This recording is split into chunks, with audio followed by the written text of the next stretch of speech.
la situación que he presentado con el compañero Ángel, voy a exponer esta parte que me corresponde tratar.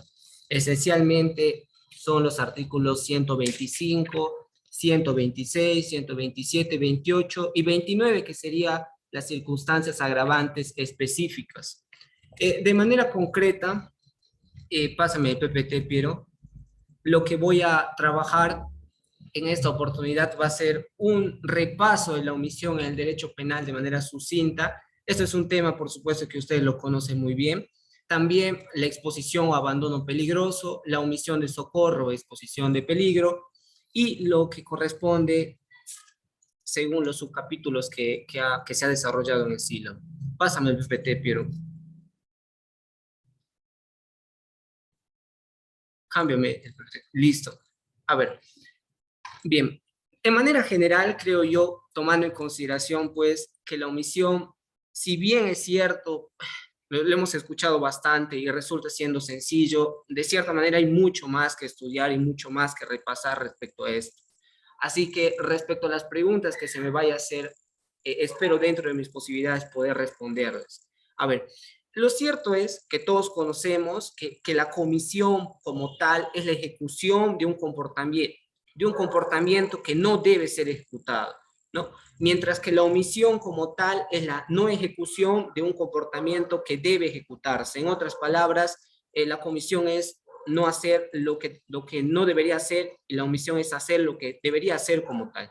Eso es en concreto. Ahora, la doctrina trabaja mucho esto respecto, por ejemplo, el profesor Verdugo de la Torre dice que el legislador introduce en nuestro Código Penal un principio que sería el principio de solidaridad.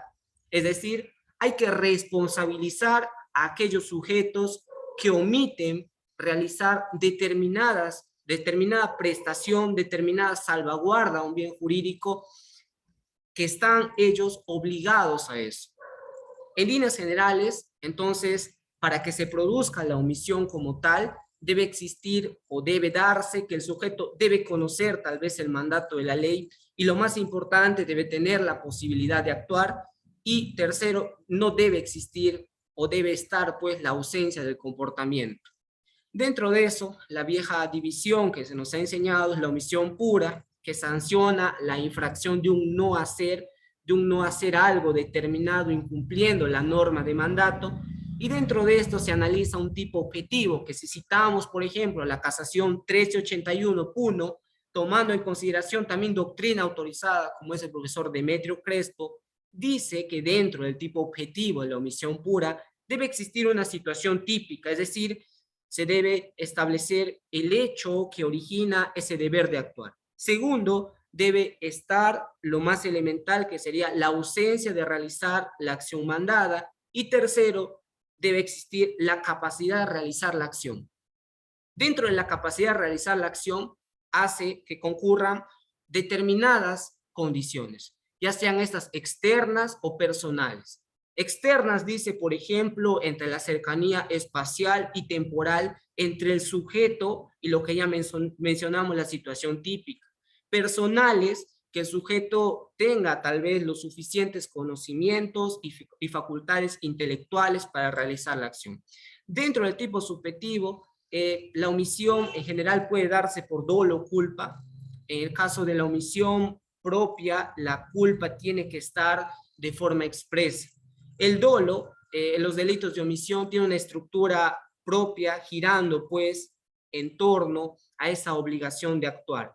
O sea, se necesita el conocimiento de saber que se puede actuar, sin embargo se tiene la voluntad de no realizar la acción exigida. La culpa, por otro, va netamente a el incumplimiento del deber de cuidado, es decir, el autor infringe el deber de cuidado. La culpa presupone con frecuencia una omisión en no tomar esas precauciones necesarias y de manera correcta. La comisión por omisión también resulta siendo bastante interesante y se presenta pues en casos especiales en los llamados deberes de garantes. En líneas generales se habla y se discute mucho cuál sería esta situación generadora de garantía. Sin embargo, la vieja clasificación se basa en una función de protección de bienes jurídicos de una función personal de control de una fuente de peligro. Una función de protección de bienes jurídicos sería, por ejemplo, esa estrecha relación familiar, los casos de comunidad de peligros, los supuestos de asunción voluntaria. Las funciones personales de control de una fuente de peligro serían, pues, el deber de control de una fuente de peligro, el actuar precedente o injerencia y la responsabilidad por la conducta de otras personas, que se da por ahí en los casos en los cuales una persona tiene el deber de vigilar. Pero en líneas generales, así se ha asumido. También se habla de un dolo o culpa que requiere tal vez el conocimiento de esa posición de garante y también la culpa que se va pues en la posibilidad de prever esa omisión. Cámbiame el PPT, Piero, por favor. Ahora sí, de manera concreta, voy al artículo 125 y para analizar este tipo penal hay que tomar en consideración algunas ideas preliminares. La idea preliminar sería pues que estamos hablando de delitos de lesión y delitos de peligro. Los delitos de lesión exigen necesariamente la efectiva afectación o menoscabo de un bien jurídico. Los delitos de peligro solo se requiere, bueno, y esto es asumido generalmente, la creación de un peligro o amenaza para el bien jurídico protegido. Dentro de los delitos de peligro están los delitos de peligro concreto, es decir, exige la concreta puesta del peligro al bien jurídico, la creación de una efectiva situación de peligro, y después están los delitos de peligro abstracto, que solo requieren una acción típicamente peligrosa, sin exigir que el caso concreto se requiera pues un efectivamente, en líneas generales se puede decir que va a lo que se denomina el estado de conducción, el estado de veredad en líneas generales. Luego, tenemos que señalar que este tipo penal que se nos ocupa analizar en este momento ha sido configurado netamente como un delito de peligro concreto, ¿no? Está pues señalada o va implícitamente a lo que se consideraría como la protección de la vida y la salud de las personas que se encuentran de cierta manera imposibilitadas de valerse por sí mismos. Este delito, y como todos los tipos penales, tienen una historia, tienen un origen, una génesis en el ámbito jurídico, y esta no es la excepción. Regularmente, este tipo penal surge como reacción ante una costumbre que a veces era permitida por las leyes, la cual era pues abandonar a los hijos para sustraerse de esas obligaciones, ¿no? Y estar excepto de toda esa obligación de cuidado, de crianza. En un inicio, hay que señalar esto, que este tipo penal necesariamente solo comprendía a aquellos niños y más adelante, dada la necesidad política criminal, se amplió para comprender también a los adultos incapaces. Cámbiame el PPT, Piero. Dentro de lo que se conoce como la tipicidad objetiva, creo que el mejor manual que trabaja esto es Salinas, y hace, ¿no?, ciertos supuestos, desglosa el tipo penal y los pone en primer supuesto: exponer el peligro de muerte a un menor.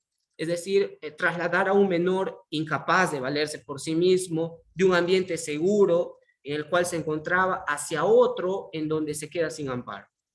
El segundo sería exponer a peligro de muerte a un incapaz de valerse por sí mismo, que sería lo mismo, pero ahora como incapaz. El tercer supuesto sería exponer a peligro de grave e inminente daño a la salud de un menor de edad, que sería pues que un menor de un ambiente seguro y sin amparo. Lo que en líneas generales se trata acá es de que o bien un anciano o bien un menor lo estamos afectando. La división que hace Salinas es para analizar en esencia esos supuestos, ¿no? Pero en líneas generales estamos hablando de eso. Cámbiame el tipo penal, cámbiame el PPT, Piero, por favor. Luego, en líneas generales también, se habla del sujeto activo, que hay que tomar a todas luces que el sujeto activo, ya sea, esta puede provenir de un mandato legal, de un convenio, de un contrato. Toda persona, de cierta manera, tiene el deber legal de proteger o cuidar a su víctima, ¿no? Que, o sea, toda persona que en líneas generales tenga este deber, tenga esta situación de cuidar a la víctima, va a cometer este injusto penal. El sujeto pasivo puede ser un menor de edad o un incapaz, como claramente lo señala el tipo penal, y la tipicidad subjetiva es que estamos ante conductas netamente dolosas, no cabe pues la comisión por culpa. El segundo tipo penal, cambio en el PPT Piero, sería el artículo 126, que sería omisión de socorro y exposición a peligro. El tipo penal es redactado como el que omite prestar socorro a una persona que ha herido o incapacitado en peligro incapacitado poniendo en peligro su vida o su salud, será reprimido con pena privativa de libertad no mayor de 3 años. Dentro de esto, tal vez ha habido una discusión, tal vez de manera sucinta, se habla pues del actuar precedente, ¿no? Pero en líneas generales se descarta que eso sea fortuito, sino necesariamente va por ahí con la imprudencia o la negligencia tal vez. Dentro de esas son ideas preliminares que tal vez se ha desarrollado, ¿no? Lo cierto es que el hecho precedente no puede, por ejemplo, señala acá Portilla Contreras, no puede haber sido desarrollado, por ejemplo, por dolo. Ya en los casos, por ejemplo, en lo que se ha querido matar a una persona, se ha querido lesionar a una persona y luego se omite, por ejemplo, prestarle ayuda, únicamente hablaríamos pues de homicidio, ¿no? Entonces, de manera general, se exige la concurrencia de un inminente peligro para la vida o salud de la víctima. No aparece, por ejemplo, y esto también lo señala Salinas, cuando Juan, después de atropellar a Francesca, se fuga del lugar observando que otras personas se acercan a socorrerle. Dice, no aparece entonces ese peligro concreto. Solo se le va a imputar entonces a Juan el delito de negligencia, porque otras personas pues los van a socorrer. Sin embargo, tomando también y siguiendo la doctrina, Tomás Aladino Gálvez dice que se debe señalar que esa situación de desamparo no desaparece netamente o simplemente por la mera presencia de otras personas, sino que se necesita una situación eficaz y adecuada que esa persona va a ser pues socorrida por un tercero, ¿no? Cámbiame el PPT, pero el otro artículo a analizar sería, esa ya la toqué, cámbiame otro artículo a tomar en consideración sería el artículo 127, que es la omisión de auxilio o aviso a la autoridad. A ver, de manera de historia tal vez se puede decir que este delito adquiere una repercusión en el periodo histórico, dicen, revisando, del fascismo, tal vez del nazismo, donde se planteaba mucho acerca de los valores de solidaridad y el sentido del deber de cuidado hacia el ciudadano, ¿no? El tipo penal de manera concreta recoge dos situaciones. La primera es omite prestar auxilio inmediato y la segunda es abstiene de dar o se abstiene de dar aviso a la autoridad. O sea, se tendrá que demostrar en cada caso concreto que la persona se encontraba realmente pues en un peligro inminente. O sea, eminentemente, de cierta manera o no, estamos ante hechos punibles de omisión propia, donde se requiere de cierta manera o no infringir o lesionar una norma de mandato. En líneas generales, se necesita saber que el prójimo está en una situación de concreto. No puede ser, por ejemplo, como en un momento Muñoz Conde decía, que simplemente que puede también existir un encuentro moral, es decir, con tan solo tener la noticia de que una persona está mal, ya puedo caer en este tipo penal. Sin embargo, eso no puede ser así porque hay que tomar en consideración que necesita un hecho concreto, algo sucinto, ¿no? Por ejemplo, siguiendo acá, tal vez pudiéramos comentar una casación, que sería la casación 1381-2017-1, en el cual el delito que se imputa es el delito de omisión de auxilio a persona en peligro o aviso a la autoridad. ¿Qué pasó acá? Creo que tal vez, si algunos lo han leído, es un recuento, tal vez. Lo que pasa es que había dos parejas, o sea, la agraviada y el procesado mantenían comunicaciones a través de mensajes de texto, ¿no? Al parecer habían tenido una disputa, ella había ascendido, de cierta manera había conseguido un nuevo trabajo, entonces como que él estaba menoscabado, ¿no? Dentro de esos escritos se decía, por ejemplo, ojalá todo sería broma, el día estoy mal, amor, me siento muy mal, me siento morirme. Entonces, resulta que él se fue a visitarla, ¿no? Y cuando resulta que, bueno, ahí no se describe el hecho en concreto, lo cierto es que se va a visitarla y cuando sale se encuentra con el padre, a quien no le informa de cierta manera lo que sucedía con la agraviada, ¿no? En primera instancia se le puso una condena de 4 meses de pena privativa de libertad, basándose en esos mensajes de textos hallados en el teléfono, ¿no? Donde sin decir nada en concreto, no se analizó pues las pruebas científicas como tal. En segunda instancia se revoca esa sentencia y se concluye que, aunque los mensajes analizados fueron contundentes, dice el tribunal, para afirmar que la víctima atravesaba por una situación de peligro por su alta ingerencia de fármacos, esto, dice el tribunal, debió ser corroborado científicamente. ¿No? Un fundamento importante acertado por la Sala Superior concluye, de cierta manera, que una persona que se encuentre en grave inminente peligro es incapaz incluso de comunicarse, ¿no? O solo lo hace necesariamente para pedir auxilio. Por lo tanto, no se puede exigir el deber de solidaridad, el cual se activa siempre y cuando el prójimo necesite auxilio y así lo crea, pues, el agente activo. Entonces, hay que señalar acá que el Tribunal Supremo concluye que el estado por el cual había atravesado esta víctima no puede ser claramente intuido, claramente pensado o sospechado por el procesado.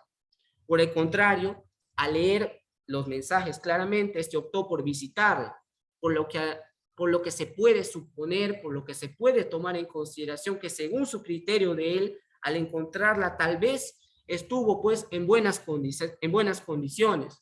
En definitiva, y ahí citan a Peña Cabrera, distinto es el caso, por ejemplo, cuando tú ves a una persona que está sangrando y omites auxiliar, ¿no?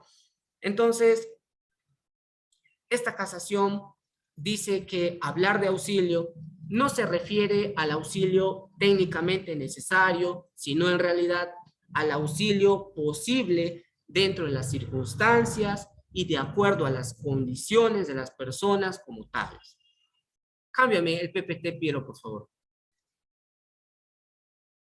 Esa justamente es la casación, donde también determina pues la tipicidad objetiva y esta situación típica, ausencia de realizar la acción mandada y la capacidad personal de realizar la acción como tal, que considero lo más importante tal vez.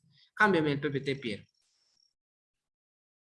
Otro artículo que hay que analizar es el artículo 128, que dice exposición de peligro de persona dependiente, ¿no? El que expone a peligro la vida o salud de una persona colocada bajo su autoridad o dependencia, tutela o curatela. Dentro de esto, este ilícito penal aparece solo en los casos en que la víctima sea dependiente del agente como tal, ya sea porque está prácticamente colocado bajo su autoridad, su dependencia, tutela o curatela o vigilancia como tal, ¿no? Acá hay que poner el supuesto de que si se verifica que la supuesta víctima no tiene relación con dependencia respecto al sujeto activo, el delito prácticamente no se va a configurar. Cámbiame el PPT, Piero, por favor. Dentro de la tipicidad objetiva está pues la privación de alimentos, la privación de cuidados indispensables, el abuso de los medios de corrección y el abuso de los medios de disciplina. La privación de alimentos, es decir, por ejemplo, el profesor Tomás Aladino nos dice que se puede incurrir en esta modalidad, que se puede dar este supuesto cuando, por ejemplo, hubo un efectivo policial, ¿no?, encargado de una investigación, detiene a una persona, pero sin embargo no le proporciona los alimentos necesarios, ni gestiona ni siquiera ningún tipo de ayuda, entonces va a incurrir también en este tipo penal, porque de cierta manera no está bajo su dependencia. El segundo supuesto es claramente la privación de cuidados indispensables, ¿no? Está pues que la persona dolosamente realice o se abstiene de hacer en concreto, de brindarle aquellos cuidados esenciales y necesarios.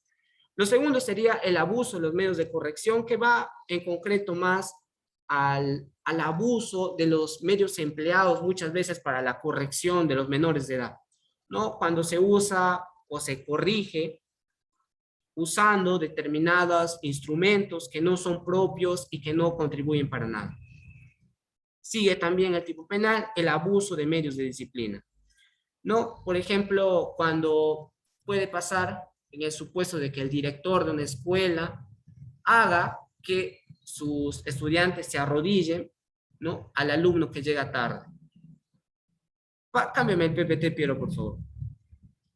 El último supuesto es el artículo 129, que sería las circunstancias agravantes específicas, en las cuales es clara la norma, dice que nos encontramos frente a ese supuesto de homicidio o lesiones peritencionales, por ejemplo. Acá hay que tomar en consideración esto, cuando el autor realiza, por ejemplo, un tipo doloso y como consecuencia de ello se produce un resultado mucho más grave. En líneas generales, lo que trabaja los artículos 125, 126, 127, 28 y 29, en primera conclusión hay que tener que estamos eminentemente ante tipos penales que exigen una actuación como tal, ya sea a una persona dependiente, ya sea a un menor de edad. Segundo, que se está hablando también de los medios de corrección, es decir, que esos tienen que ser proporcionales. Y tercero, que hay que tomar en consideración que yo considero lo más importante en los delitos tal vez de omisión, esencialmente, lo que se tiene que analizar punto por punto es justamente la capacidad. Ahí está la relación personal y temporal como tal. En líneas generales, esto les he querido traer de manera muy puntual. Tal vez también tienen otras cosas que hacer y de cierta manera agradezco esta exposición, ya que son tipos penales bastante sencillos y yo sé que de cierta manera todo lo hemos estudiado. Piero, te agradezco, muchas gracias.